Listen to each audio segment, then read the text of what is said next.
Worldwide, we're looking at approximately 350 million people with diabetes. There's no question that we're in the midst of a diabetes epidemic. Right now, 1 in 3 Medicare dollars is spent in the care of people with diabetes. 1 in 10 total healthcare dollars is spent on people with diabetes. There's no question that this is a major problem. What in particular is the correlation with the diet and diabetes? I'm not going to get into that. Into diet? No.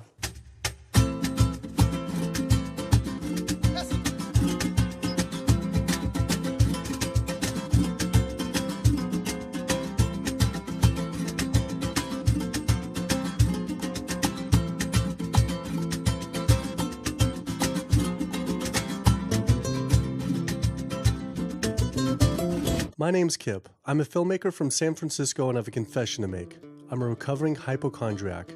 Like so many of us, I have a family history of diabetes, heart disease, and cancer. My dad had his first heart bypass at 49, his second at age 50. My grandpa died young from diabetes complications, and both my other grandpa and grandma died of cancer. I was always paranoid that I would also get one of these diseases. Like any good hypochondriac, WebMD Symptoms Checker was essentially my browser's homepage. Even in my teens, I took Metamucil every day and a daily aspirin. I read all the latest self-diagnosis books, I ate every multivitamin I could get my hands on, and I was obsessed with bodily functions. I followed all the large health organizations' recommendations for preventing disease. I exercise regularly, don't smoke, don't drink soda, get enough sleep, reduce stress, and grew up eating what I thought was a healthy diet. Until World Health Organization this morning has classified processed meat such as bacon and sausage as carcinogenic, directly involved in causing cancer in humans. Processed meat is clearly linked to an increase in cancer. Hot dogs or bacon could be just as dangerous as smoking cigarettes. the World Health Organization had looked at over 800 studies from 10 different countries, finding a direct link to consuming processed meat and cancer. Just one serving of deli meats daily increases your risks of colorectal cancer by 18%.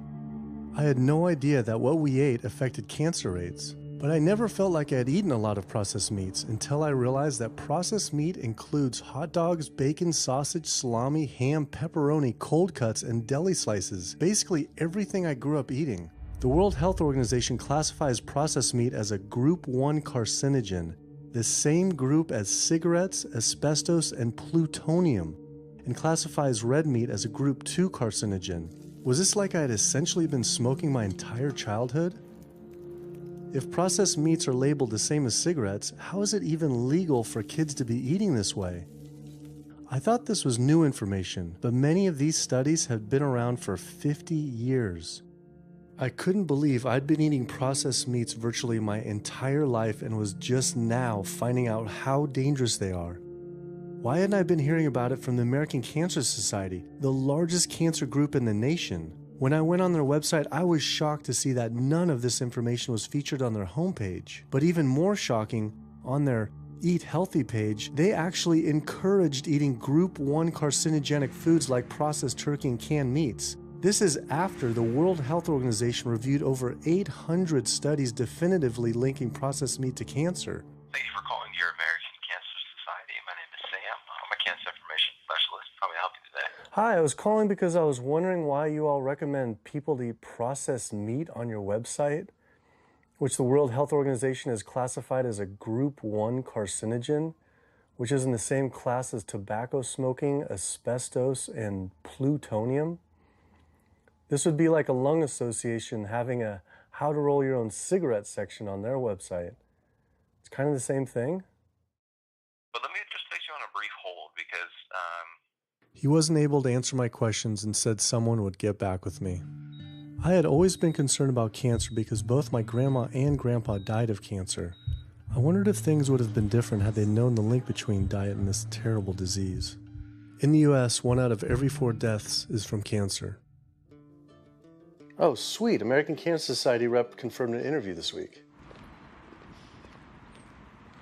So we just went in for the interview with the American Cancer Society rep, and the security guard said there's no interview scheduled. So I went into my phone, and it turns out last night, after I told her that the interview is going to be about the correlation between diet and cancer, she said she could no longer do the interview. After repeated emails asking why she was declining my interview to simply talk about diet and cancer, she stopped responding altogether. Why would an American Cancer Society rep not want to talk about this? I was, however, able to connect with a growing movement of doctors who are willing to talk about the link between the standard American diet and disease. And it goes beyond just cancer. I took my old trusty van, Super Blue, once again out on the road.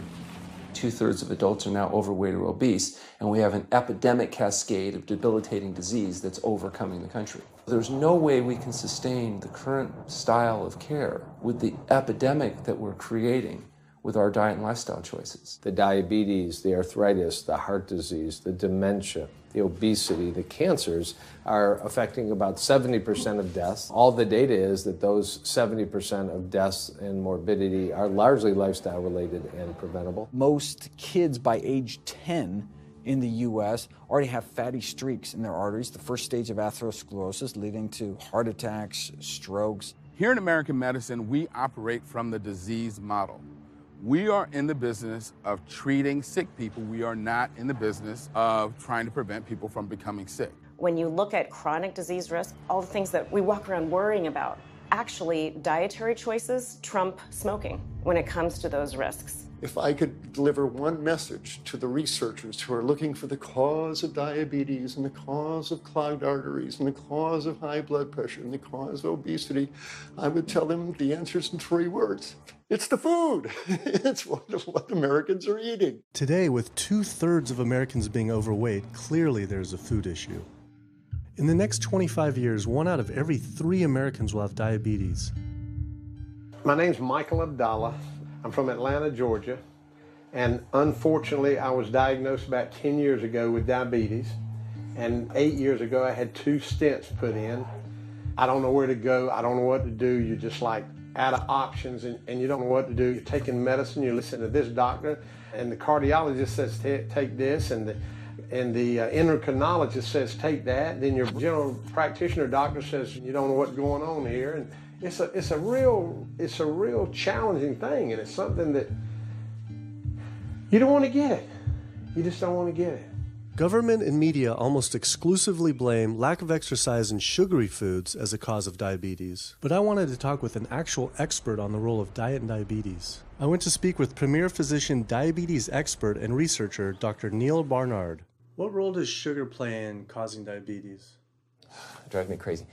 Diabetes is not and never was caused by eating a high carbohydrate diet, and it's not caused by eating sugar. The cause of diabetes is a diet that builds up the amount of fat into the blood. I'm talking about a typical meat-based, animal-based diet. You can look into the muscle cells of the human body and you find that they're building up tiny particles of fat that's causing insulin resistance. What that means is the sugar that is naturally from the foods that you're eating can't get into the cells where it belongs. It builds up in the blood, and that's diabetes.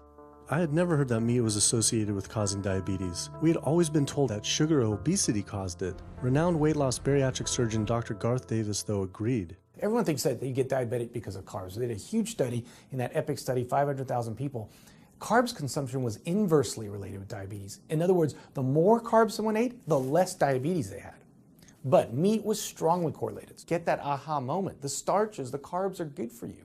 They're not bad for you. This idea that carbs make you fat is utterly ridiculous. Carbs cannot make you fat in and of themselves. We have storage in our muscles and in our liver for carbs called glycogen. So when we eat carbs, we either store it or we burn it. Now, eat fat, that goes straight to your fat. Your body can't turn those carbs into fat unless you're really overdoing the calories. Obesity, it's a death sentence. You're at much higher risk of getting cancer. You're almost certainly going to get diabetes. I mean, no one wants to fat shame, and we all want everybody to be comfortable with our bodies, but this movement to be comfortable with our bodies has made us comfortable with being sick, and that's a huge problem. I go into the hospital and I look around me, people on dialysis, all these sick people, and just about every disease in there is because of what people are eating. Here's the thing.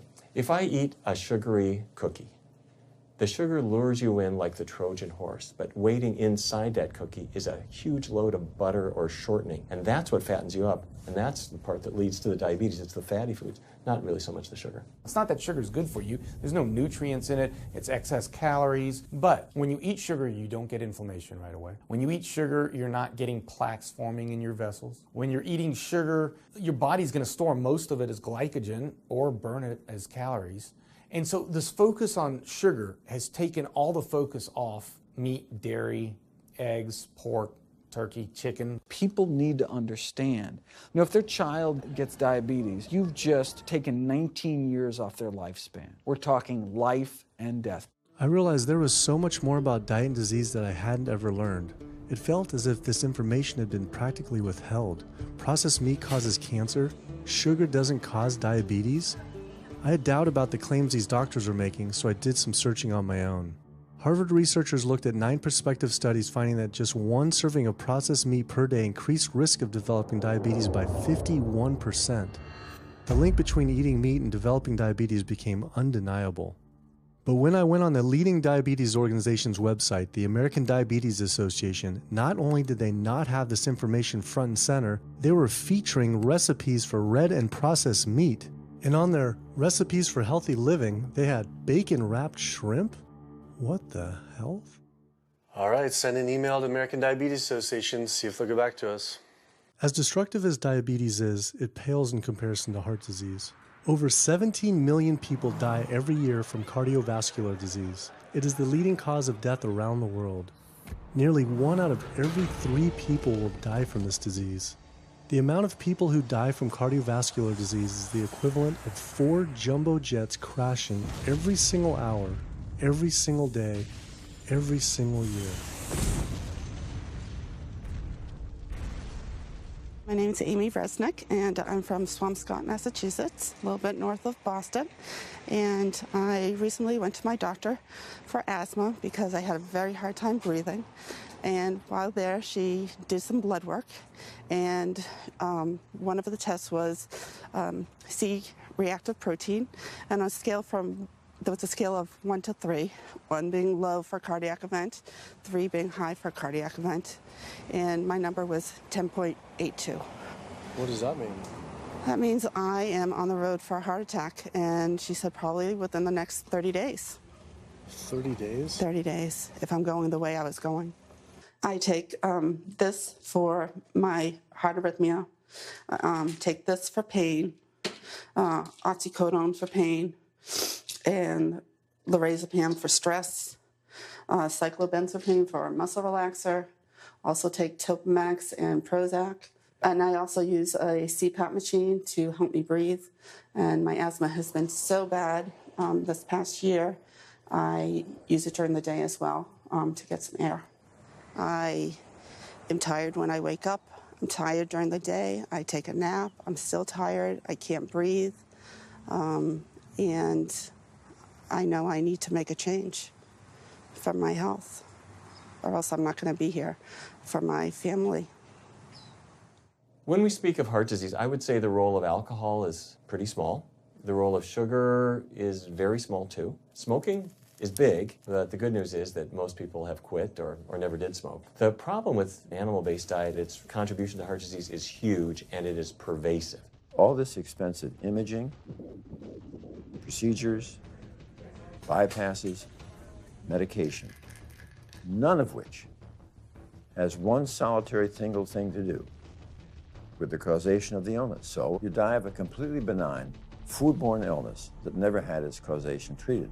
When we eat these kind of dead meat bacteria toxins, within minutes, you get this burst of inflammation within your system such that you basically paralyze your arteries. You get this stiffening of the arteries, their inability to relax normally in half. So it's not like decades down the road eating unhealthy, there'll be some damage. No, we're talking damage right then and there within minutes of it going into our mouth. Many people are given the diagnosis of Alzheimer's disease when it's not true Alzheimer's at all. The vast majority of people suffer dementia due to their tiny blood vessels in their brain clogging up up and their nerve cells being shortchanged of oxygenated blood. And guess where that blood vessel dementia comes from? Those little tiny arteries are clogging up from that steady stream of fat, cholesterol, etc. It's really quite clear from the standpoint of cancer and the standpoint of cardiovascular disease that animal protein plays an enormous role.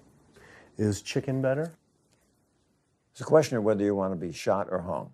The flesh food that I would eliminate from the American diet would be poultry, would be turkey and chicken. A brilliant advertising campaign has convinced people that, oh, it's white meat, it's healthier. The leading source of sodium in the American diet for adult is chicken. It can be labeled all natural chicken, but be injected with the salt water, having up to 800 milligrams of sodium. Heterocyclic amines are clear-cut carcinogens, and they can form in any kind of meat as it's heated, as it's cooked. But by far the biggest source is chicken. We sent researchers into fast food and family restaurants. Not only were there carcinogens in every single restaurant, but we found them in every single chicken sample that we took. If somebody brings their family in and they're buying a bucket of chicken, nobody tells them that there are carcinogens. If you're selling carcinogens to people, you've got to warn them that they're in there. But the American Cancer Society encourages people to switch from red and processed meat to chicken.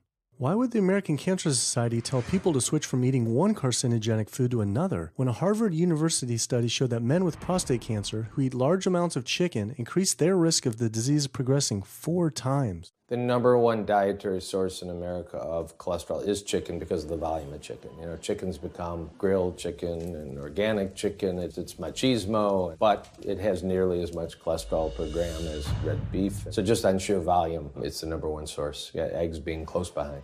I'd never really thought about eggs much. I just thought of them as a standard part of a healthy diet.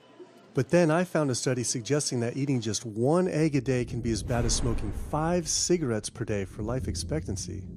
The yolk of a hen's egg is the most concentrated glom of saturated fat and cholesterol. It is made to run a baby chicken for 21 days with no outside energy. It is pure fat and cholesterol. And when we put that into our bloodstream, it coats our red blood cells. Our blood gets thicker and more viscous. It changes our hormone levels. It raises our cholesterol levels. There's nothing healthy about eating the yolk of the egg. But I thought cholesterol and saturated fat wasn't an issue anymore. You know, these saturated fat studies that have come out trying to vindicate saturated fat, this is a campaign by the dairy industry, right? Number one source of saturated fat is dairy. It's not meat. 2008, the global dairy industry got together at a meeting and explicitly, read their agenda, was to neutralize the negative impact of milk fat by regulators and medical professionals, unquote. So what did they do? They funded studies. The main study that started the whole saturated fat media craze was funded by the National Dairy Council. The egg industry similarly funds studies that confuse consumers by making claims that eggs don't negatively affect heart function.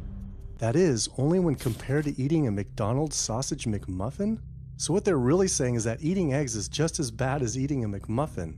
When you eat foods like beef or steak or a processed meat, a hot dog, you're not just getting saturated fat. You're also getting other additional toxins that are in that food. There's heme iron, carcinogens, processing chemicals. This is all a lot more complicated than just looking at saturated fat. You know, the strategy is not on making their products any safer. The strategy is to just try to confuse the public, to introduce doubt. You know, there's a famous tobacco industry memo. It's called Doubt is Our Product. That's all they had to do. They didn't have to convince Americans that smoking was healthy, right?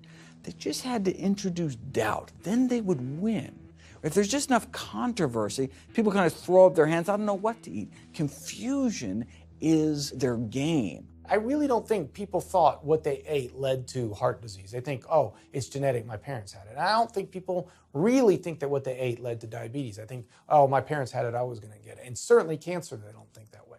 People have bad lifestyles that they've inherited environmentally. They've been exposed to a certain way of eating and living that they've carried on into their adulthood, passed on to their children. That is why they go on to develop the same diseases that their parents and grandparents may have had before them. But it is not inevitable. Even if you have a genetic predisposition, doesn't mean it's going to necessarily manifest. And what determines whether it manifests or not may be those epigenetic variables, the things that you can control, the environmental factors, the dietary factors, the lifestyle factors.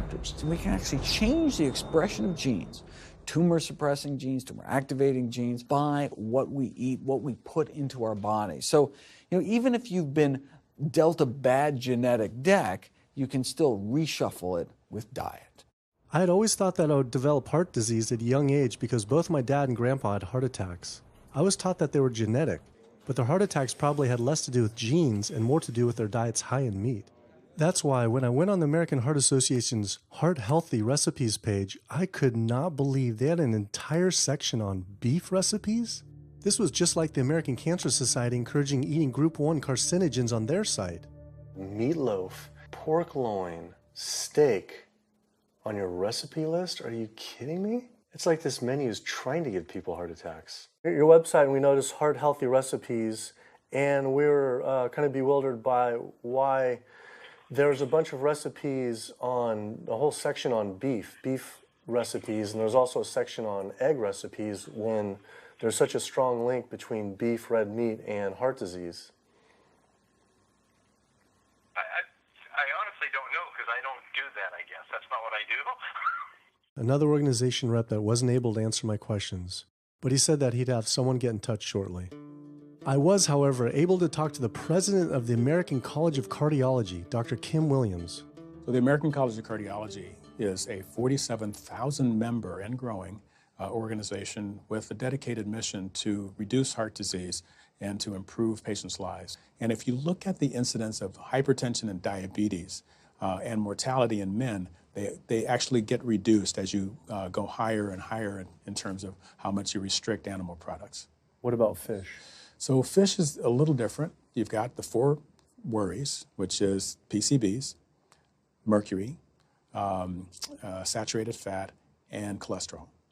And the cholesterol is all over the place. You can hit tuna in water, that'll be almost less than a glass of milk, to salmon or tilapia, which is higher than a pork chop. If you look objectively at fish, what you find is they've become essentially mercury sponges. And that's why in many parts of the country they warn you, don't have more than so many of these fish a week because it's getting too much mercury can kill you. Fish are eaten by bigger fish who are eaten by bigger fish, and these pesticides and herbicides bioaccumulate in the fish flesh. And these big fish, including the salmon, which people think is the healthiest fish, truth is the amount of pesticides and herbicides in the flesh of these fish are shocking, and they have estrogenic and cancer-promoting properties in them. They'll say, well, but don't sardines have less concentration of toxic waste product than other ones? Something being less toxic doesn't make it healthy. It just makes it less toxic. Farmed fish is by no means healthier. All the antibiotics that these animals have to be fed, similar to chickens and turkeys kept in confinement. These fish get infections. They get fungal infections. They get bacterial infections. You've got to feed them antifungals, antibiotics, and these substances accumulate in the fish flesh as well. I always knew that pollution was bad for our health, but I had never thought about the environmental pollutants affecting food.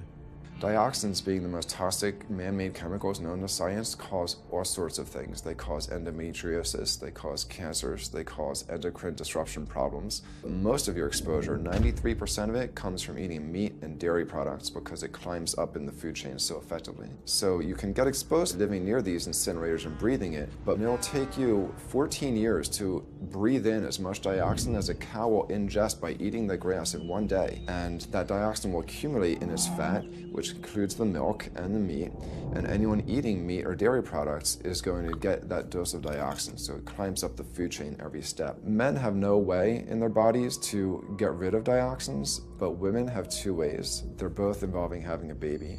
One is that dioxin crosses the placenta into the growing infant, and the other is that it comes out from the breast milk.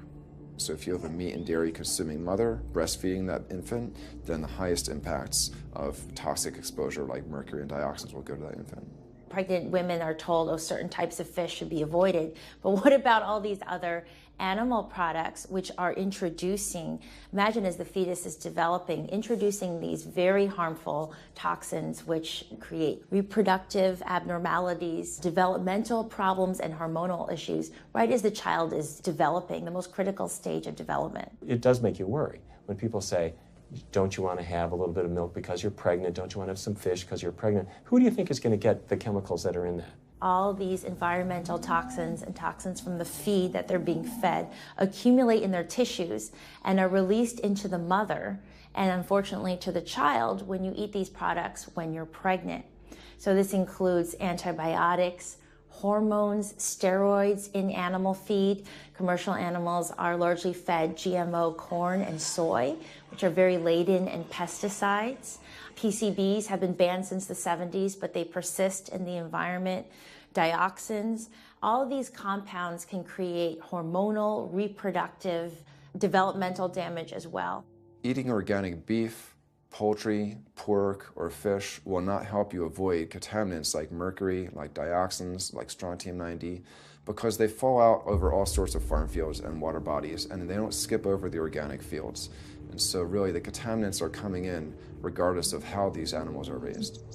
I had always been concerned about the possible health impacts of GMOs, but then found out that most of the world's GMO crops are actually consumed by livestock, with dairy cows consuming the most per animal. This fact, with everything I'd learned about bioaccumulation, made dairy terrifying, especially considering how much cheese I ate in my life. Cheese is an amazing product when you think about it. It's probably one of the single best foods at compromising health that you're going to actually feed to people. Think about it. You've got an animal product, so you've got all the issues of biological concentration. You have a highly processed food product, and not only does it have naturally a lot of saturated fat, but you put a lot of salt into it. There's a strong link between dairy foods and autoimmune diseases, and so that can show itself up as excessive production of mucus and exacerbation of asthma in kids who are prone to that, and even adults. And also there's an association between dairy foods and multiple sclerosis and type 1 diabetes, which is an autoimmune disease, and other rheumatologic problems.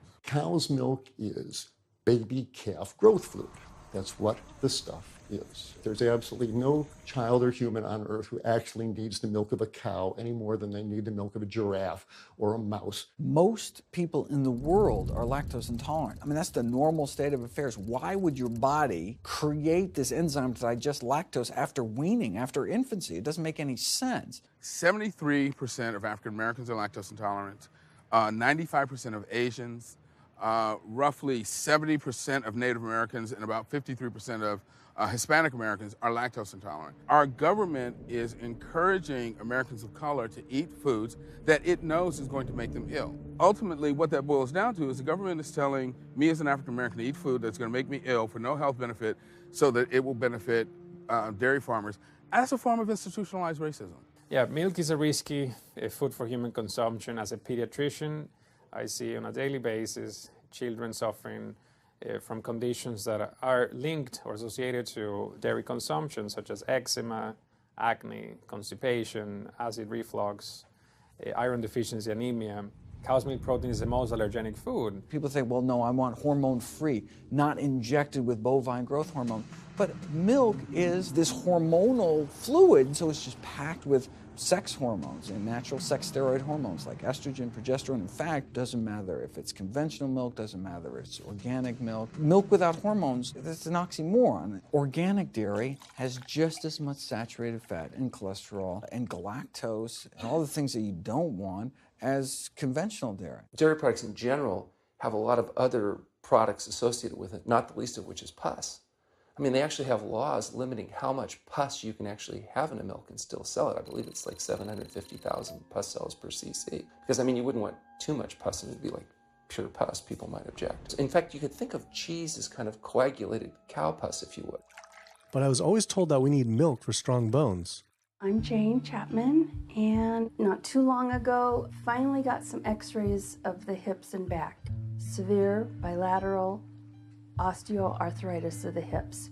And actually, I'm scheduled for 2 hip replacements. That's bone on bone. It's the grinding of the joints. My stability is scary. I hold on to the walls if I'm at home. I've been told to use a walker. I'm only 61. This is not how you're supposed to live when you're this old. I have a really hard time believing that that's all that's left. Researchers have studied bone development in kids and whether they get stress fractures and that kind of thing. And the kids who drink the most milk have zero protection. Milk does not build strong bones. Harvard researchers have looked at a large group of older women. Over an 18-year period, the milk drinkers had zero protection from fractures. So this old notion that somehow milk is going to build strong bones or protect your bones later in life, it's a myth. People that drink milk have higher rates of hip fractures, have more cancer, and live shorter lives. It turns out that countries with the highest dairy consumption also have the highest rates of osteoporosis, so clearly drinking more milk doesn't protect your bones. Doing more research, I found that dairy was linked to many different types of cancer as well. Just like many of us, I thought that the majority of cancer was due to genes, but only 5 to 10% of cancer is actually genetic. Any cancer is caused by a DNA mutation, but that's not enough. So that can cause that first cancer cell, but one cancer cell never killed anyone. 2 cancer cells never killed anyone. But 1 billion cancer cells, now we're running into problems. So we need to reduce the growth factors in our body, like IGF-1. Insulin-like growth factor 1 is this cancer-promoting growth hormone involved in every stage of cancer cell growth and spread and metastases. Any animal protein boosts the level of IGF-1. Dairy products increases your risk for various forms of cancer, especially those related to your hormones. So breast cancer, prostate cancer, ovarian cancer. So this is not a product, even in its most pure state, you want to be consuming because it does come with risk. I found out that dairy can increase a man's chance of getting prostate cancer by 34%. And for women who've had breast cancer, just 1 serving of whole dairy a day can increase their chance of dying from the disease 49%, and dying from anything 64%. Why weren't breast cancer sites like Susan G. Komen warning everyone about this? For calling Susan G. Komen, this is Jocelyn. How may I help you? Okay, so we're wondering why you don't have a huge warning about the dangers of consuming dairy on your website when there's a direct link to breast cancer. There was a study published in the Journal of the National Cancer Institute that found out women consuming dairy who has had breast cancer increases their risk of dying of breast cancer 49%. I was wondering why it's not on your website. We cannot answer these types of questions. Once again, another health organization rep saying someone else would have to answer my question. Rather than risk being stood up again, I went straight to the local Susan G. Komen chapter to see if they would answer my questions.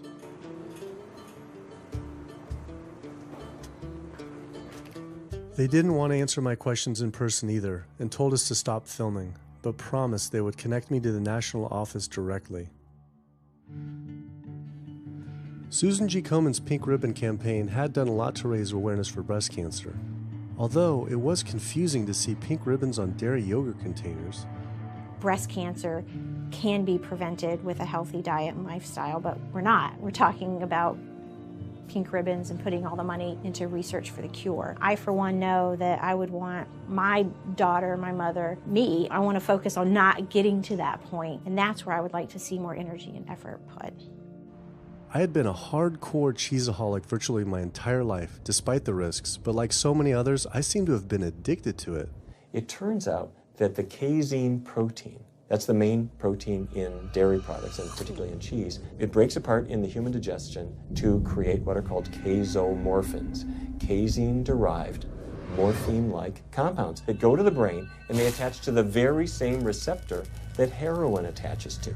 Don't get me wrong, they're not as strong as that, but they are strong enough to make you come back again and again and again, despite the fact that you're gaining weight, you're more unhealthy than you've ever been, but that cheese just calls out to people. Casomorphin may play a role in SIDS, and sudden infant death syndrome, may play a role in autism. This is one of the reasons why we don't want infants drinking milk from cows. Human breast milk has 2.7 grams of casein per liter, compared to 26 grams per liter for cow's milk. That's practically 10 times more. No wonder it's so addictive. This talk about addiction made me think about all the drugs animals are fed. I went to the headquarters of the Center for Food and Safety, the nation's leading FDA government watchdog group, to see how concerned we need to be about drugs in our food. So that we know of, there are at least 450 different drugs that are administered to animals, either alone or in combination. These drugs are given to animals for a variety of reasons, very, very few of which are actually beneficial to consumer health. We've got drug companies that work real hard to make sure they can sell lots of drugs to people raising cows, pigs, and chickens. The pharmaceutical industry sells 80% of all the antibiotics that it makes in the United States to animal agriculture. Antibiotic residues are found in meat, other antimicrobials are found in meat, there has been ractopamine found in meat, there's been hormones found in meat. So right there you're talking about 4 different drugs that could be, in the same piece of meat. The pharmaceutical company is supposed to show the safety of animal drugs. They're not really testing to see what the impacts of these drugs are on humans. They're really looking to see what the impacts of these drugs are on animals. When we try to get information on some of the health studies and the environmental studies, from federal agencies, we'd get back page after page of blacked out information because the company claimed confidential business information. Consumers have no idea what is in the products that they consume. So how sick something makes me and how bad it pollutes the environment is a secret for a company. In the animal agriculture industry, as in the tobacco industry, these companies really have a vested interest in making sure that the public doesn't have information about their effects and what risks are really posed to consuming them.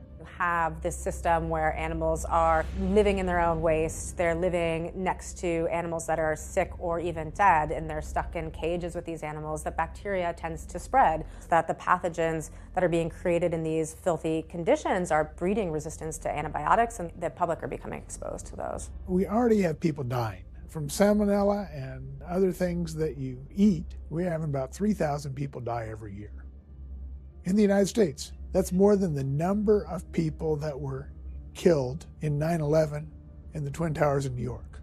If we had some terrorist organization killing 3,000 people a year, we would be all over it. The antibiotic-resistant bacteria deaths that we have, on top of that, you get 20,000 people dying a year.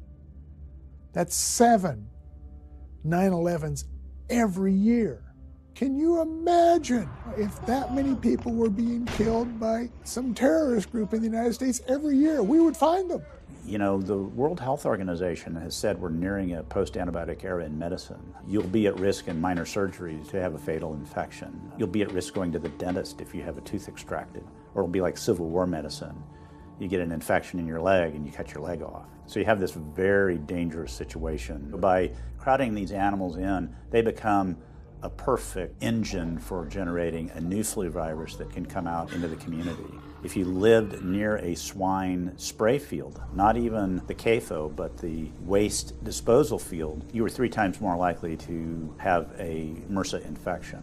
You can't see how it impacts the average person's life in Duplin County, North Carolina, and not be a little upset about it.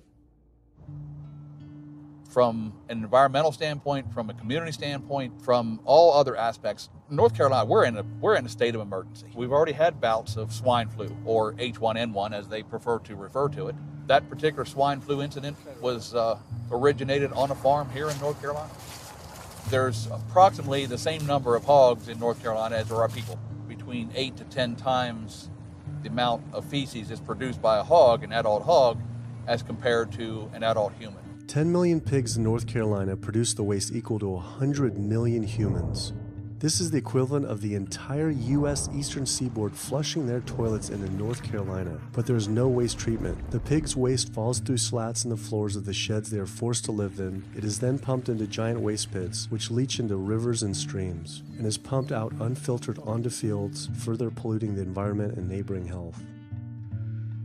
When you go back and you look at where these hog facilities are located, there's a disproportionate number of them that are located near communities of color, low-income communities. It is definitely a human rights issue. My sister, she have asthma, and you know, her brother, he have asthma. He's 3, and we don't know what she might have. I have asthma, I have sinus, I have sarcoidosis, that's the bacteria, and I have a pacemaker, which is 6 sinus syndrome. But you know, mostly everybody in this neighborhood got asthma or either cancer. My neighbor there died from cancer probably just last year. My nephew down the street, he's got cancer. He's in terminal cancer, stage 4. Not a smoker, not a drinker. And it's not in his lungs. It's in his lymph nodes. But see, if you live here and saw the way they do, you wouldn't eat no pork. Well, I don't eat bacon because I know where it comes from. When they die, they go into a box and they decompose because they swell especially from the heat. A truck come and pick them up, take them to the processing plant in Rose Hill, ground them up into feed, and feed it back to the hogs. If I come out this door, if he's spraying there, it's gonna come in my face. It hit you right in the face. Smell like something that you have never smelled before. It smells worse than a dead body. It's the family graveyard. I have my grandmother out there, my sisters, my brothers. When we go to the funeral, he used to spray. During the funeral? During the funeral, yes. During the funeral. Yeah, he spray. And when the people come, everybody be closing their nose up, saying how it stink. They can want to have a cookout on Sunday, he'll spray. Do you think he does it on purpose? I think so, because he just sprays Sunday. He always sprays Sunday. And in most of these area, hog houses and turkey house is in the black area or the Hispanic area. It's either or. Do you think it's also a civil rights issue? Yes. Yes, I do. Yes, I do.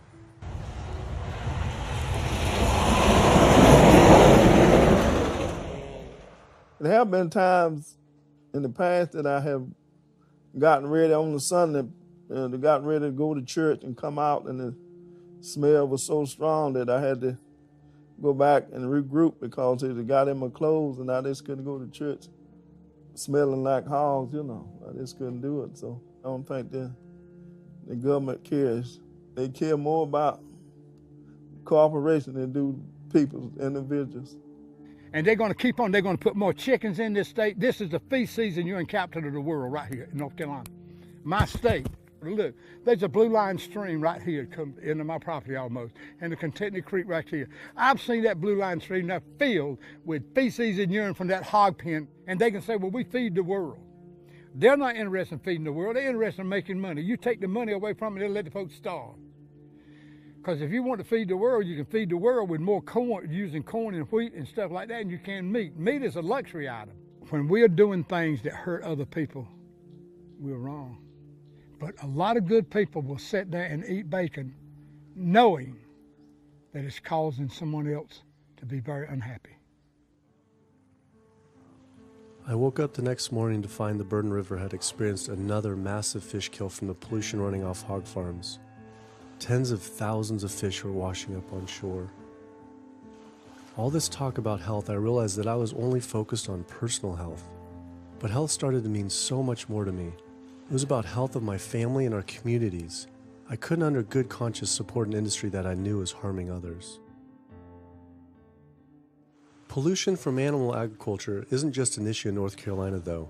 Raising animals for food produces more greenhouse gases than the entire transportation sector. It is a leading cause of rainforest destruction, species extinction, ocean dead zones, and freshwater consumption.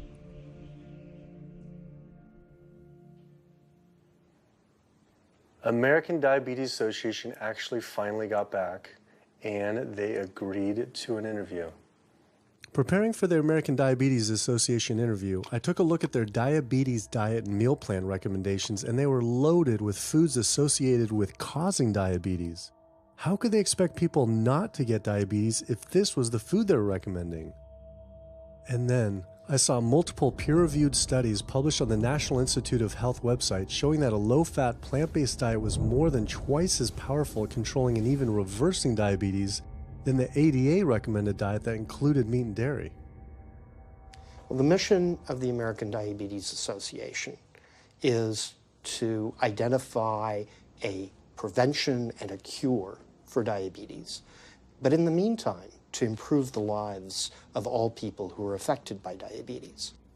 And what's the best way to prevent this? For type 2 diabetes, it's unclear. We can't prevent type 2 diabetes in everybody. When we were doing the research, we came across a lot of studies that said that you actually could potentially cure or reverse diabetes with a purely plant-based diet. I don't believe there's sufficient evidence to demonstrate that. How does it compare to the ADA diet that you recommend? We don't recommend a specific diet. We recommend healthy eating. The one that's on the website. We recommend healthy eating. Do you have a whole list of exact day-to-day, the meal plan, the whole meal plan? All they are selections of foods to consider. We do not have a diabetes diet. But with that selections, that you consider that plan compared to a plant-based plan? No one's done that study. We found actually some studies, that a 74-week study found that low-fat vegan diet versus the ADA plan in type 2. I think we're done here. I'm not gonna get into an argument about. Oh no, I was just wondering the studies of if this is true or if it shows that. Any diet works. Any diet works if people follow it. But if it's a diet that's not the proper diet, like if anyone follows a diet that they eat I can't tell you what a proper diet is. I can tell you what an improper diet is. So then we can talk about the good diets. I'm not sure why. I'm not going to get into that. Into diet? No. Why not? If that's where you want to go with this, I'm sorry, I'm not the person that you should be talking to. And why is that, though? If that's what you want to get into, I'm not the person you need to be talking to. Who do we talk to about diet? You can talk to anybody you want. But that's interesting, though. Why not recommend a diet? Because the data don't exist to support it. But if we see data that we looked up that supports it with, like, you know, the NIH, in Europe, the European Association of Studies. We're done.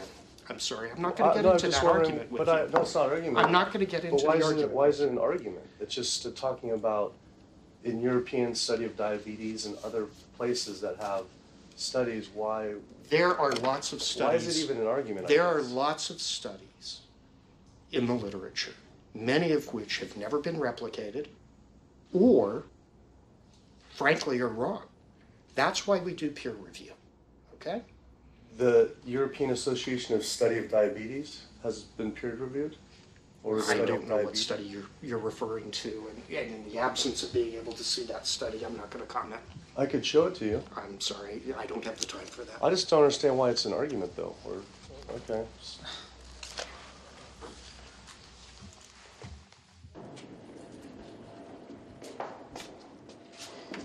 That was interesting. What he wanted to talk about was people living longer with diabetes. But once you mention eliminating diabetes or prevention, oh, whoa, now you cross the line. Prevention and cure, whoa, let's not go there. Not only did Dr. Ratner, the chief medical officer of the American Diabetes Association, not want to talk about diet, but the fact that he had such an emotional reaction to my question made it feel I was digging into something that he didn't want uncovered. I had always thought there was no prevention for type 1 diabetes, but then I did research and came across countless studies referencing the link between exposure to dairy at a young age and type 1 diabetes. I mean, this is a food made for baby cows. Cow milk protein gets into the bloodstream, and the body says, hey, this isn't supposed to be in the bloodstream. It makes antibodies to the cow milk protein, which then attack the pancreas and destroy the pancreas. How is this possible that ADA wouldn't have this forefront on their website? Why wouldn't they be warning all parents about this, even if there were only a slight chance? Why were they recommending people to actually eat these foods linked to diabetes? It seemed all of the large health organizations were encouraging people to eat the very foods linked to the diseases they're supposed to be fighting against. American Heart Association promoting beef, American Cancer Society promoting processed meat, pink ribbons on dairy products, and bacon-wrapped shrimp on American Diabetes Association. And then it all came together. What if? And there it was. The American Diabetes Association was taking money from Dannon, one of the world's largest dairy yogurt producers, Kraft Foods, makers of Velveeta processed cheese, Oscar Mayer processed meats, Lunchables processed kids meals, and Bumblebee Foods, makers of processed canned meats. American Cancer Society was taking money from Tyson, one of the world's largest meat producers, and Yum Brand, owner of Pizza Hut, KFC, and Taco Bell. Susan G. Komen was supposed to be fighting breast cancer, was corporate partnering with KFC, Dietz Watson Processed Meats, and Yoplait Yogurt. And the American Heart Association was probably the most disturbing of all, taking hundreds of thousands of dollars from the beef industry, poultry, and dairy producers, and millions from fast food and processed food manufacturers. Every single one of these organizations was taking money from meat and dairy companies that are associated with the causes of these diseases. This would be like the American Lung Association taking money from the tobacco industry. I was sick of not getting answers, so I went to the headquarters of these organizations myself. We have to speak to someone in person. There's millions of people dying from the foods that they're recommending people to eat. I wanted to find out why Susan G. Komen had accepted $35 million from Yoplait when their products can increase a woman's chance of dying from breast cancer 49%. And ask American Cancer Society if taking money from KFC and Tyson was the reason they promote eating meat. But every one of these organizations declined to be interviewed. What's really sad is that we cannot trust information from these leading health organizations like the American Heart Association, the American Diabetes Association, because they are taking money from the very industries who are causing the problems that they're supposed to be helping to prevent. So that makes the truth something that you are not going to be hearing, as far as nutrition goes, from these organizations. Well, that would be the end of their funding, that would be the end of their jobs, that would be lawsuits, they would bring the entire catastrophe down upon their heads, and they would essentially disappear as organizations. This one time I got invited to a charity fundraiser for the American Diabetes Association. And I showed up, and they had a whole buffet, and it was all just animal products. I remember like a big thing of barbecue chicken. And I was like, I stormed out. I said, like, serving chicken at a diabetes event is like serving alcohol at an AA meeting. It just doesn't make sense. We had scheduled to film an interview with a prominent surgeon, but before we could get inside the building, the hospital's media relations manager stopped us. Actually, I understand that Dr. said that you could film here today, but unfortunately that's not going to be able to happen. I know that he advocates for patients changing their diets, but the hospital makes money off these surgeries, and the reality is he does too. So we can't do anything that's going to negatively impact the hospital, so unfortunately you're not going to be able to film here today. I was sickened by how open she was about the hospital being more interested in profits than people's health. But it wasn't just this hospital or these organizations. Even the U.S. government is involved too. Every 5 years, the U.S. Department of Agriculture creates dietary guidelines for Americans. The committee who writes these guidelines has been made up of individuals who have received money from McDonald's, the National Dairy Council, the American Meat Institute, the National Dairy Board, the National Livestock and Meat Board, the American Egg Board, Dannon, candy and sugar companies, Coca-Cola, and Anheuser, just to name a few, which means we are getting our dietary recommendations from the very industries that are killing us. And when the USDA, makes a pyramid or a power plate every 5 years for the American public, they're going to guarantee that on that plate are going to be foods which, when consumed, will result in millions of Americans perishing. The USDA, which is supposed to be protecting us, has two missions. It's supposed to protect us, and it's supposed to protect the producer. And guess what? When those two come head to head, they usually choose the producer. In internal documents uncovered by Dr. Greger, the USDA admitted that eggs cannot legally be called nutritious, low-fat, part of a balanced diet, low-calorie, healthful, healthy, can't say it's good for you, or even safe. Yet they still promote these products to the American people through federal checkoff programs. If you ask somebody if they've heard of the checkoff program, the odds are they haven't, although daily they are seeing the messaging that these programs produce. So checkoff programs are responsible for the messages that we see on TV, on the internet, on bus billboards and magazines that say things like, milk, it does a body good, or milk life, beef, it's what's for dinner, pork, be inspired, the incredible edible egg. The dairy checkoff program gave $12 million to Domino's to just market cheese-heavy products. And this is the USDA, this is the government. If you've seen those ads for the Pizza Hut pizza, the stuffed crust, or a pound of cheese, those are all government advertising schemes for the industry. How can we put more cheese on beef? How can we put more milk in a coffee? Things like that to just drive consumption of these just unbelievably unhealthful products. So McDonald's, for instance, has 6 people staffed full-time, according to records we've found, whose salaries are paid for by this government program, but funded by the producers who are regulated by it. And these 6 people sit there at McDonald's headquarters and just come up with ideas. Triple cheese decker McCheese muffin stuffed bacon cheese slider? With extra cheese? Nice. Yes. You don't think of it on a day-to-day basis that these are government programs. The Wendy's bacon double cheeseburger, government program. The steak fajita at Dunkin' Donuts, government program. You would just never think that this just pure garbage from a food standpoint is coming from a federally funded program. That's one of the things that makes checkoffs so incredibly creepy, is that it is our government telling us, eat more beef, drink more milk, eat more cheese, eat more pork. One of the very effective ways that the dairy industry promotes its products is to reach children because kids are impressionable, they're going to be consumers for their entire lives, and you might as well get them while they're young. So dairy spends at least $50 million promoting its products in public schools throughout the country with posters with people with milk mustaches and messages like milk it does a body good or milk life.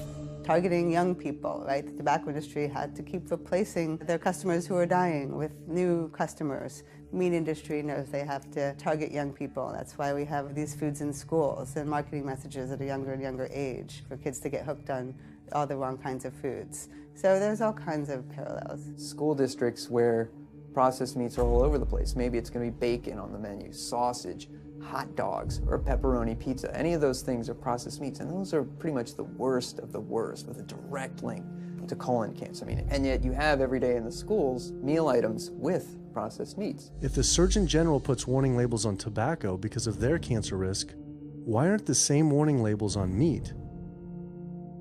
Based on the publicly available data, we know they spend at least $557 million promoting their goods through checkoff programs. We know that they spend at least $138 million lobbying Congress. We expect that they spend a good deal more than that in figures that simply aren't publicly disclosed. The industry's lobbying power is so strong that they can create laws and push through legislation that doesn't benefit Americans in any way, such as ag-gag laws that criminalize whistleblowing or photographing abuses by this industry. Activists in the U.S. can be charged as terrorists for disrupting the profits of any business that uses animals under the Animal Enterprise Terrorism Act, to the even more ridiculous ones like cheeseburger laws. A cheeseburger law is a law that says a plaintiff cannot recover against a manufacturer, distributor, or retailer on the theory that the food made the plaintiff obese or caused an obesity-related disease. Cheeseburger laws are a direct response to a problem that the tobacco industry has had. Big Tobacco has paid $400 billion to state Medicaid programs. Cheeseburger laws proponents say, we don't want to see the same kind of thing happen to the meat and dairy industries. The fact that these laws are based on a model template called the Common Sense Consumption Act is actually ironic, because what they're saying is you, the consumer, should have the common sense to know that our food is bad for you. I've often typified the meat industry to people who maybe don't understand its power and reach as it's got all the money of big tobacco and big pharma, and it has the personality of the National Rifle Association. So any little thing that comes up, man, they beat it to death. Robert Martin wasn't exaggerating. When the profits of the egg industry were threatened by egg alternative company Hampton Creek Foods, extremely disturbing emails were uncovered by Ryan Shapiro and Jeffrey Light. We uncovered documents demonstrating the American Egg Board considers Hampton Creek, quote, a crisis and major threat to the future of the American egg industry. The American Egg Board considers a successful egg replacer company to be such a threat that they joke on their government email addresses about murdering the CEO. In internal government emails with the heads of the egg industry, they suggest having the CEO of Hampton Creek, Josh Tetrick, murdered, including a menacing email from the executive director of the American Egg Board.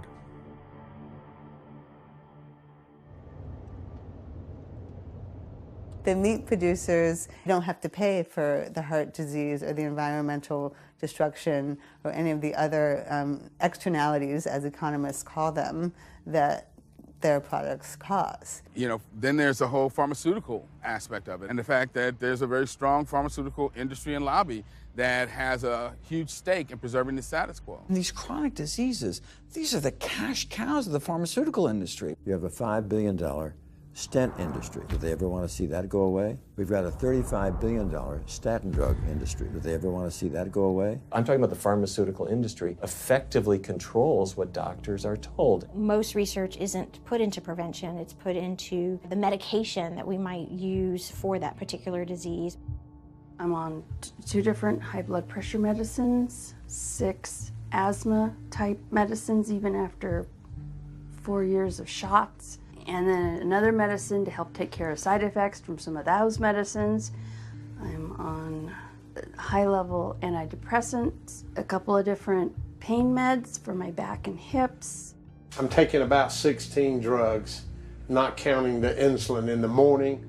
I take insulin in the morning, insulin at night, 32 to 34 units of insulin. Lantus to be exact. Some of these meds are for diabetes. This is for peeing. I have to use this for my prostate, and then I have to use this for the heart, and I have to use this for blood pressure. And it's just on and on and on and on. The doctors are telling me this is what I've got to do for my whole life, and it's frustrating, and it's very stressful, and I don't know how long my liver is going to last taking all this stuff. Under conventional medical treatment, whether it be for autoimmune disease or even conditions like high blood pressure or diabetes, you're told that you have to take drugs, and not just for a week or a month or a year. You're told you have to take drugs forever. You're guaranteed that if you follow your doctor's advice, you'll be sick forever. You'll never get well. That's the guarantee. Because the strategies are all about manipulating the symptoms, not dealing with the underlying cause. You come in with that diagnosis, you get a bunch of pills that have nothing to do with the disease causation, or you get these procedures that have nothing to do with disease causation. It's a deception to say this pill will help you unclog your arteries, this one will save you from a stroke. No, it doesn't. The people who take the statins, etc., they still get their heart attacks, they still get their strokes. This does not reverse disease. This does not make plaques smaller. This is a fraud of massive proportions. In the U.S., treating chronic disease such as heart disease, cancer, and diabetes is a $1.5 trillion industry. That's the GDP equivalent of the 10th richest country in the world. I went back and dug deeper into the health organization's funding, and there it was again. These organizations were accepting millions of dollars from pharmaceutical companies that are making billions of dollars from the very same diseases these health groups are supposedly trying to end. It seemed like a major conflict of interest, unless ending these diseases isn't really the goal. The pharmaceutical industry spends more money on lobbying than any other single industry. Just like animal agriculture, they are so powerful they write their own laws that have had activists imprisoned to silence them. Government's in bed with anyone that gives them the most money, which is the pharmaceutical industry, which is the animal ag industries. Like, they are pumping the government full of money and resources, and in return the government's giving them what they want: subsidies, imprisoning activists that go against them. And I think it's quite telling that these industries are working so hard and spending so much money to criminalize people for simply taking a picture, for simply recording what's going on inside of these facilities and making it known to the public. They're behind walls, they're underground, they're in these secret facilities that no one knows about. But if they did, they would be shocked and outraged. And I think people would not want to think that their pharmaceuticals, that their food are coming from these places. And that's why I think the ag laws are what they are, is because they are trying to silence people into not speaking out and not showing the truth.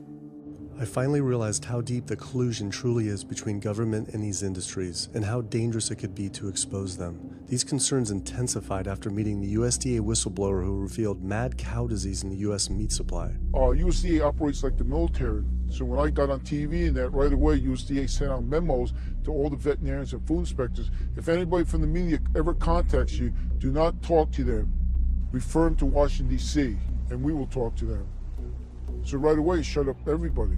American public should be very concerned about this, what's going on with USDA. Here in the United States, we have at least 4 cases of mad cow disease, but I'm almost positive there's more cases than that, but the government isn't looking for it. So what you're saying is that there could be already mad cow disease in humans. Right, and I think a lot of it was misdiagnosed. With the Alzheimer's or dementia, it takes several years, you see the progression, but to make it easier, these doctors just sign off on it as dementia or Alzheimer's without actually taking a biopsy of the brain to see if it's that, or is it actually a prion disease like Creutzfeldt-Jakob disease or mad cow disease. Do you think it's safe to eat meat? I personally don't think it's safe to eat it because of the fact how the line speeds are increasing, and also our inspectors are not well trained enough. At the present time, the line speed now is going about 220 cows an hour. That gives you about somewhere around 4 cows per minute, so that's 15 seconds per cow. These dangerous slaughter speeds means that animal waste ends up everywhere. Testing shows 88% of pork chops are contaminated with fecal bacteria, 90% of ground beef, and 95% of chicken breast sampled contain animal waste bacteria. There is nothing clean about eating this way. But it just isn't waste, it's also pus-filled infections. You can see there's a bump or some kind of abscess underneath the hide. Most of the time when the hide's pulled off, Either that will open up the abscess and the pus will come out, or if it's deep-seated, when the inspectors are doing their work or the company employees, they might stick their knife into an abscess and it explodes all over the place. I had heard enough. I was utterly disgusted by the corruption, the greed, the disease, and the abuse I was learning about. The very animals we were killing us and the planet. But so many people eat meat and dairy every day of their lives, and we are so concerned about getting enough protein. Do we have to eat meat to get complete protein? Oh my God. You want me to jump off this building, don't you? Well, first of all protein is made by plants. I'll state that again for the record. All protein is initially made by plants, all of it. And it is not necessary to eat animal tissue in order to get protein. Only plants have the ability to actually take nitrogen from the air, break those molecules apart, and incorporate that nitrogen into amino acids and then make protein. Any protein you get from an animal is simply recycled plant protein. If you ate a diet that was calorically adequate, and even things like brown rice and broccoli, and you got enough of it, you'd get enough both quantity and quality of protein. 2,000 calories of brown rice and broccoli is going to be about 80 grams of protein a day, including the essential amino acids that you need in order to maintain optimum health. I mean, grains are loaded with protein. Beans are loaded with protein. Vegetables are loaded with protein. You really want to get your protein from plants because plant proteins have a much more beneficial effect on our physiology. The funny thing about protein is most Americans get about twice the amount they need.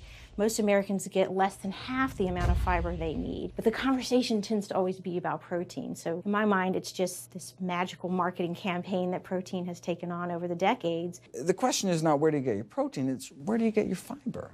I have never in my professional career seen a protein deficiency. I've never seen someone come in eating normal amounts of calories and they're protein deficient. You just don't see that. So human milk has the lowest protein content ever in any species ever tested. I mean, that's the fluid that's been designed by evolution over millions of years. And so it's like the perfect food for human babies, right? Perfect food, lowest protein content any other mammal. And so it gives a sense of kind of the protein requirements for food. Anything. So look, then rat milk, ape milk, donkey milk, any milk has ever been tested. And you hear this a lot in bodybuilders. They're like, well, I need, chicken, or I need fish to be, to be strong, to build muscle tissue. That is utter nonsense. The largest, strongest terrestrial animals on the planet are all herbivores. The biggest, strongest animals are all herbivores. When we bring in people and they're on meaty diets and we transition them to a plant-based diet, we always track what they're eating. Their vitamin intake goes up. Their nutrition overall goes up, dramatically better.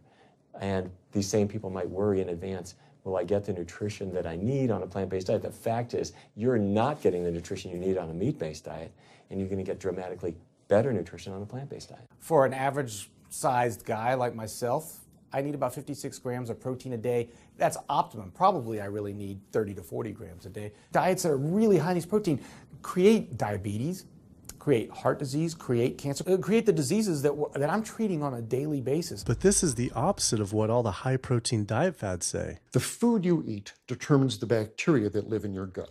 Well, you eat animal flesh every day. You are summoning up bacteria that eat carnitine. And those bacteria will turn that carnitine into a molecule called trimethylamine. Your liver then turns that into trimethylamine oxide. That's a molecule from hell. That molecule drives cholesterol into the artery walls. And the people who are consuming this flesh-based diet are contributing to plaque building up. They may lose weight on this diet, and that's good. But what's happening inside your arteries, paleo friends? What's happening is that plaque is building up, and these are the folks who dropped dead at the gym at 39. Boy, he was lean and he looked really good.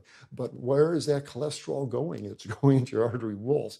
So I believe these paleo folks are setting themselves up for an epidemic of clogged arteries, colon cancers, autoimmune diseases. This is not a healthy diet. We are not carnivorous apes. Humans' closest living relatives are chimps, who get 97% of their calories from plants and the remaining 3% mostly from insects.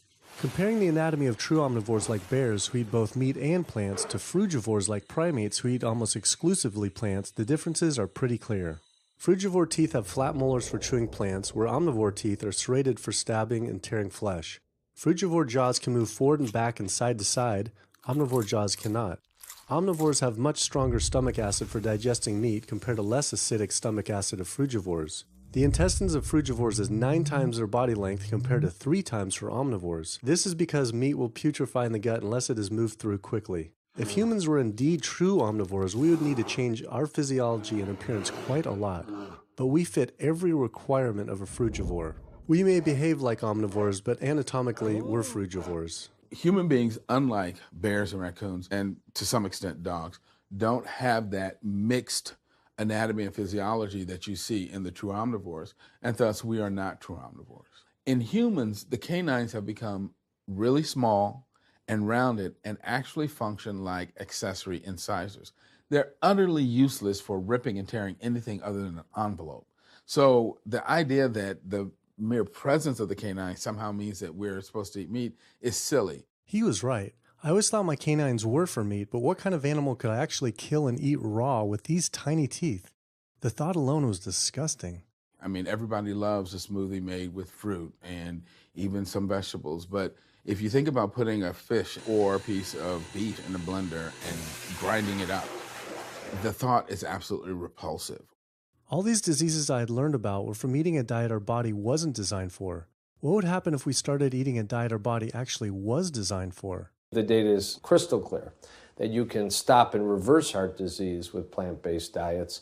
Scientifically shown, I've seen it in my own patients. People who adopt low-fat plant-based diets can actually reverse their heart disease, and that literally means watching the plaque start to go away, something they didn't think could happen.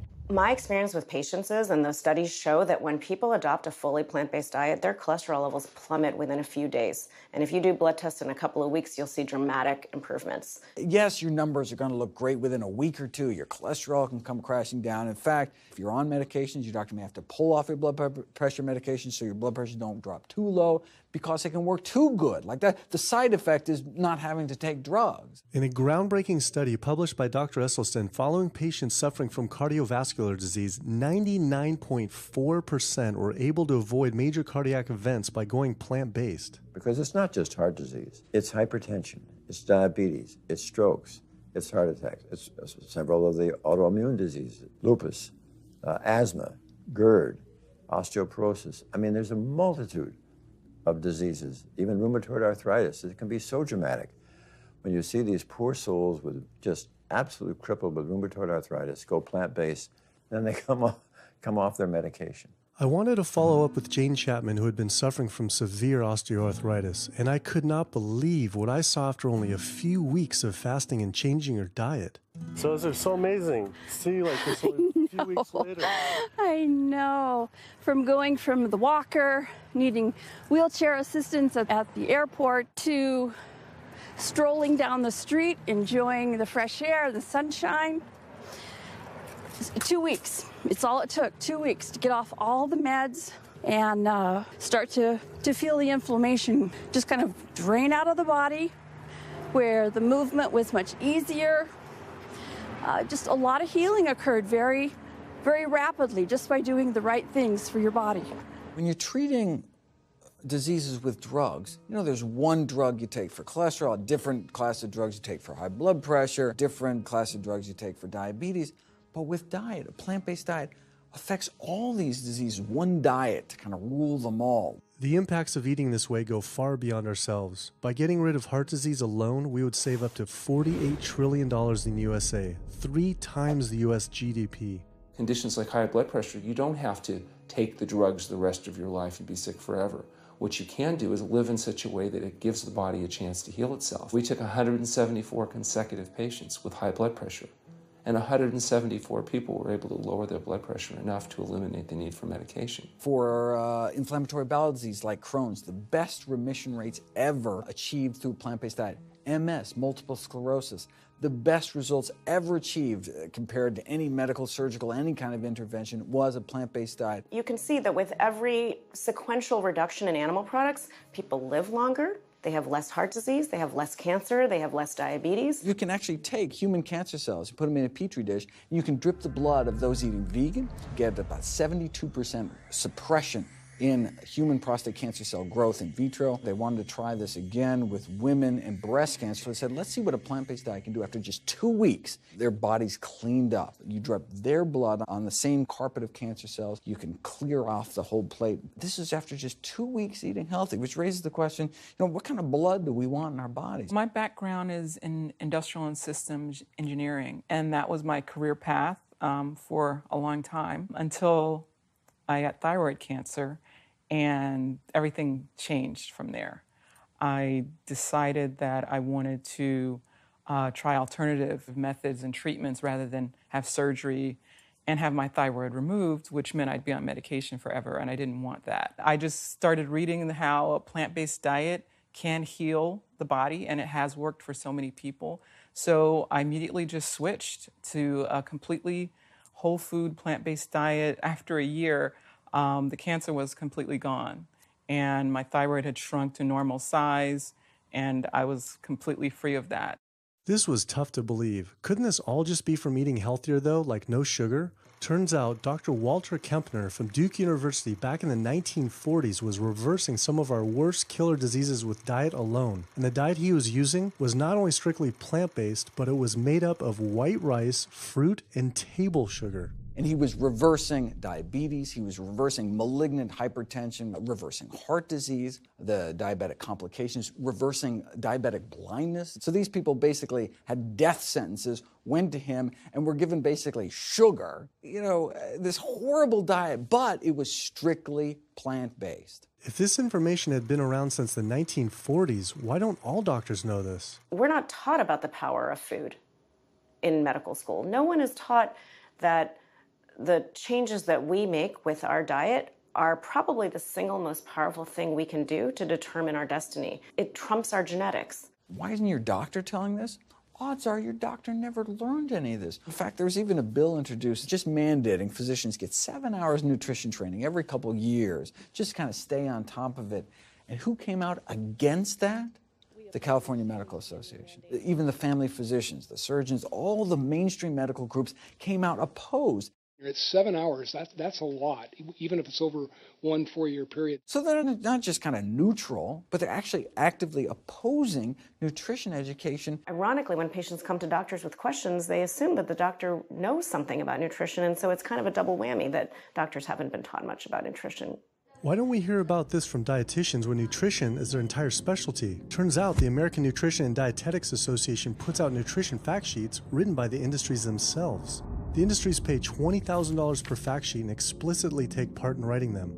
So you can learn about eggs from the egg industry, and you can learn about lamb from the lamb industry. This would be like learning about the benefits of smoking from the tobacco industry. When people are eating meat, I think of it as a bit like smoking. It's sort of Russian roulette. You may not get diabetes, but your chances of getting diabetes, about 1 in 3. You may not get cancer, but your chances, if you're a man, about 1 in 2. A woman, 1 in 3. Your chances of gaining weight, 2 out of 3. It's not all diet, but most of it is. The best thing that you can do to make sure that you empty all those bullets out of the chamber and you're not taking risks with your health is to get the animal products out of your diet and eat healthy foods. I came to True North to help me with my asthma and to lose a little weight, and it's amazing. Just in 2 weeks of changing my diet, don't have to take any asthma medication, no antidepressants, no pain medication, no heart medication, nothing, no medications at all. And it's just incredible. I was taking Oxy and Advil, and I was taking 800 milligrams of Motrin 3 times a day just to get through the day because I was in so much pain. And now, nothing. Wow. Nothing at all. 2 weeks. 2 weeks, So 14 days. All that medication, you're completely off. Completely off everything. It's just been so frustrating to me because I went to so many different doctors for help, and I tried so many different medications to help me with my asthma, and nothing helped, and I was stuck on the couch for the last 10 months, unable to breathe. And now in 2 weeks' time, 14 days, I'm off my medication, and I can breathe, and I feel good, and I can walk. My life has changed, and it only took 2 weeks of a whole plant-based diet. That's incredible. Yeah. That is incredible. It really is. That's amazing. It really is. I feel so blessed and so good and just so happy to be doing this, and I'm hoping that I can be a role model for other people and not be pushy about it, because everyone's going to do it in their own time. But thank God my time is now. So.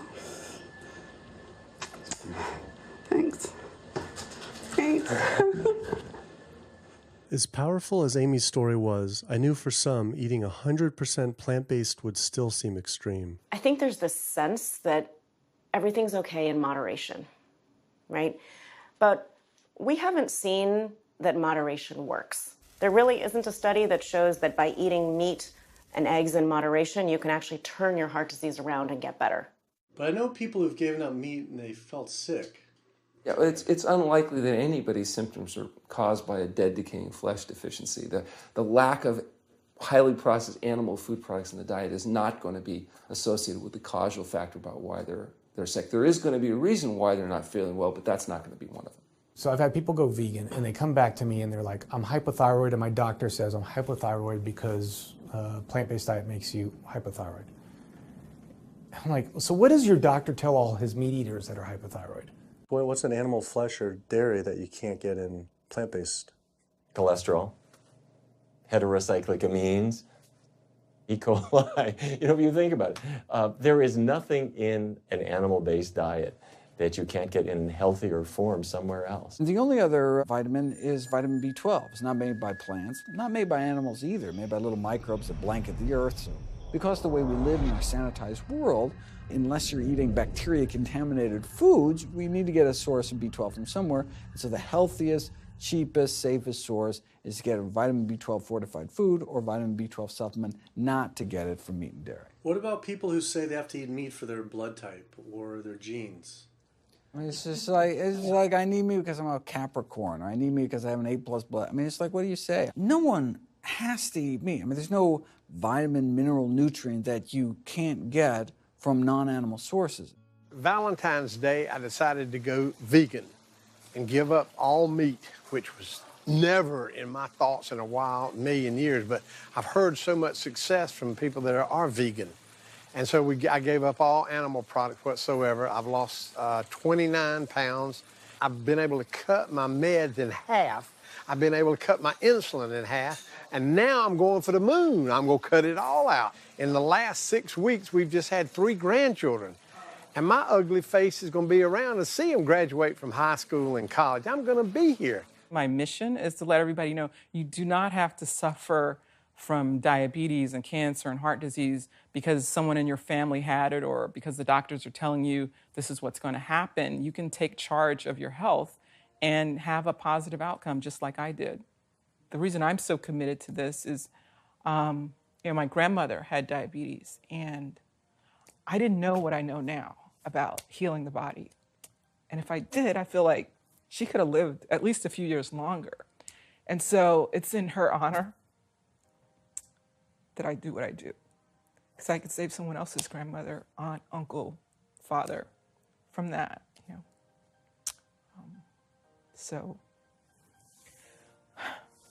So I'm excited about getting the message out there.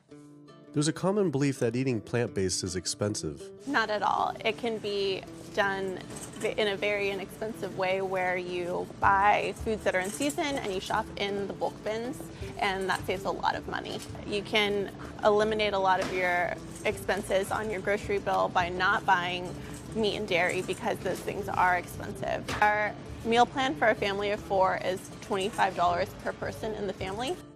2064 is your total. 2064, whoa. That's for an entire week of food. Really?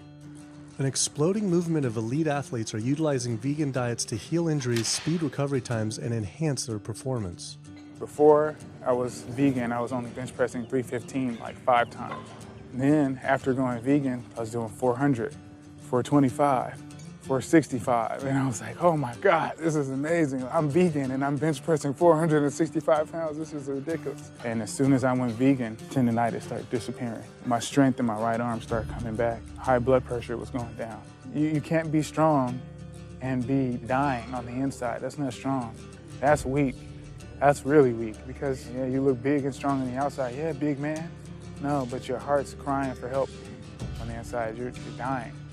I'm a professional parkour athlete, a two-time world freerunning champion, and more recently I got into Ninja Warrior where I'm captain of Team Europe as we won USA versus the world. For something like Ninja Warrior and parkour specifically, you really need to have a good strength to body weight ratio. So I was carrying mass that I really didn't need. And when I went vegan, I lost 15, 20 pounds. I was more agile, I was more efficient, more stamina in my body. Just that extra bit of pop that I didn't have before, it just gave me that extra strength.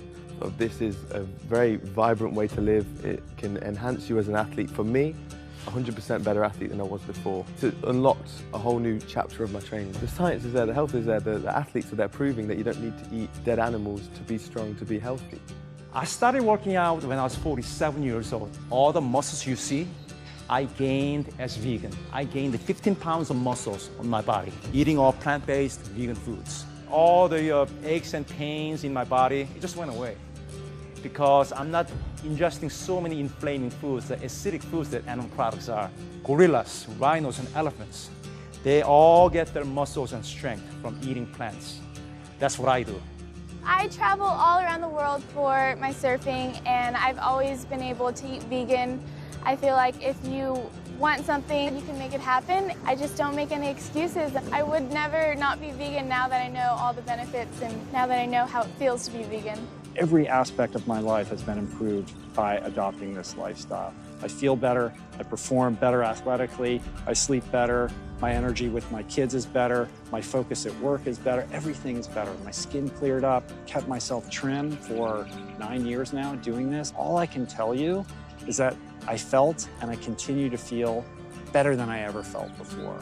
My friend Jason Lester and I were the first people to do this challenge called Epic 5, which entailed doing 5 Ironmans on 5 Hawaiian islands in under a week. An Ironman is a 2.4-mile swim followed by a 112-mile bike and then running a marathon, 26.2 miles after that. So we did 5 of those in a row on 5 different islands in a little under a week. Yeah. You almost die? Yeah.